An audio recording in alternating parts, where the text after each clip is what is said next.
Hello everyone, welcome to part 2 of the things you need to do before you come into the UK. My name is Cynthia. I have a PhD in molecular microbiology from the University of Nottingham. I have experienced the student life and I share content that will help your transition into the UK to be as smooth as possible. Watch part 1 so that you can have a wholesome picture of the things you need to do before you step into UK. So let's get into it. The 11th thing you need to do before you come into the UK is that you need to shop for warm clothing. You need warm jumpers, you need socks, good quality socks, you need good sneakers or shoes with good grip under it so that you don't fall when it's snowing. At least to start, so that you'd survive your walk through the airport and down to your place.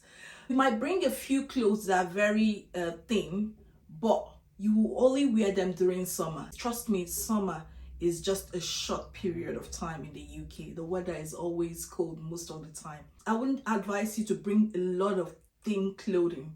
The 12th thing that you need to do before you come into the UK is to check whether your university has temporary job sites where they can recruit students. An example is Unitemp.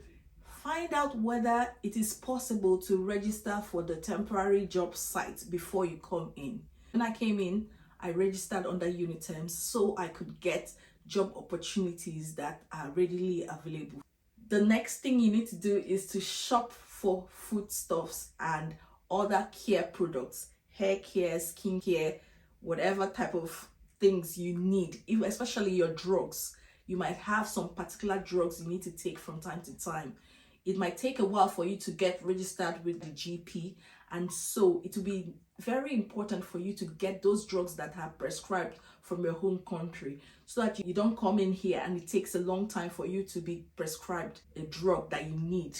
The pharmacy here is not a walk-in place where you can take any drug you need without doctor's prescription.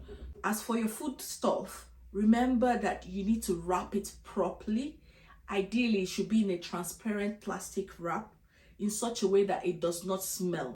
Try to read about the airline's regulation about transporting such things or carrying them on the airplane. Remember that there are some things that are contraband and you will not be allowed to carry whenever you're traveling.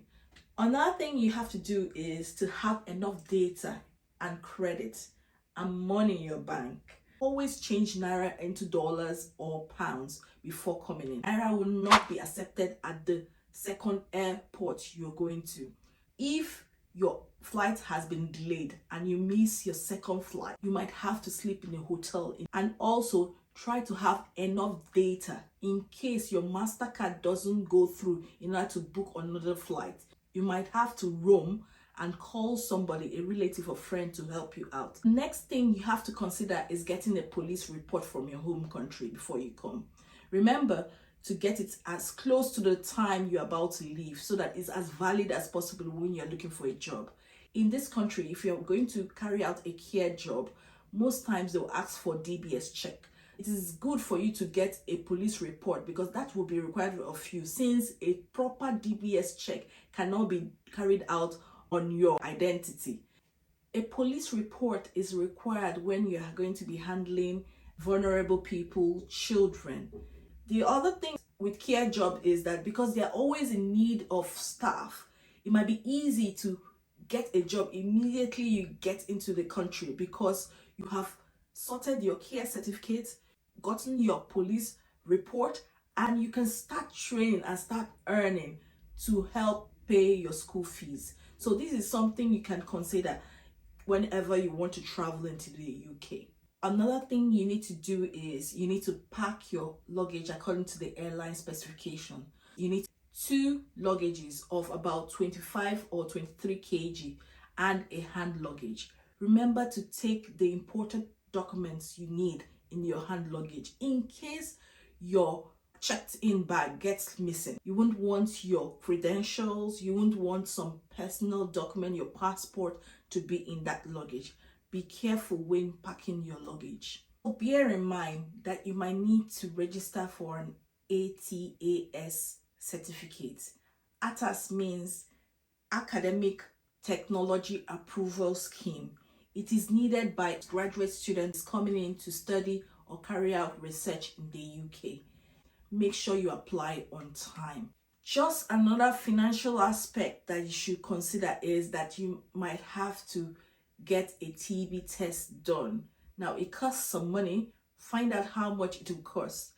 I remember that the cohorts that went for TB test when I was going for mine, there were a couple of people that failed it, and it caused a delay in their visa application.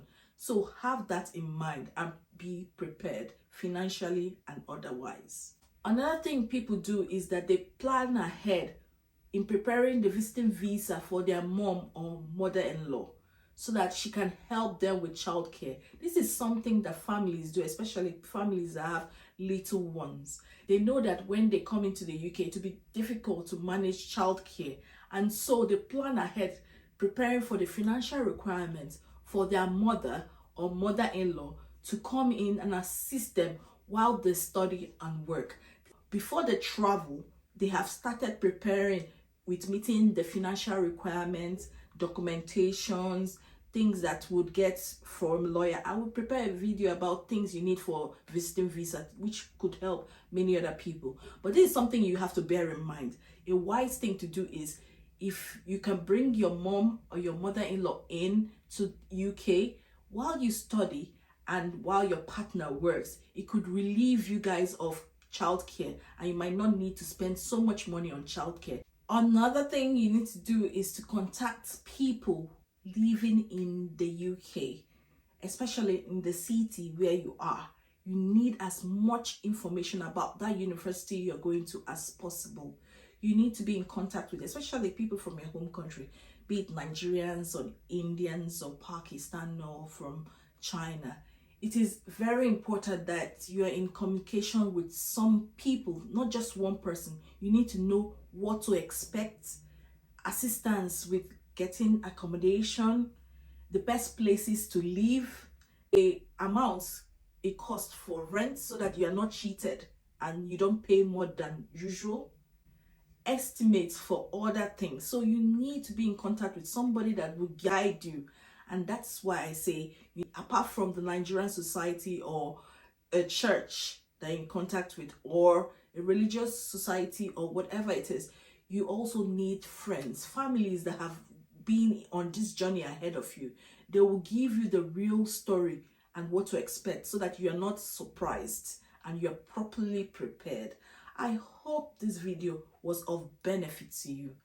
I hope it blesses some people all over the world.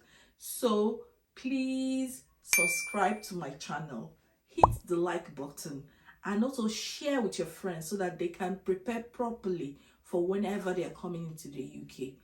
Thank you for watching. Bye-bye.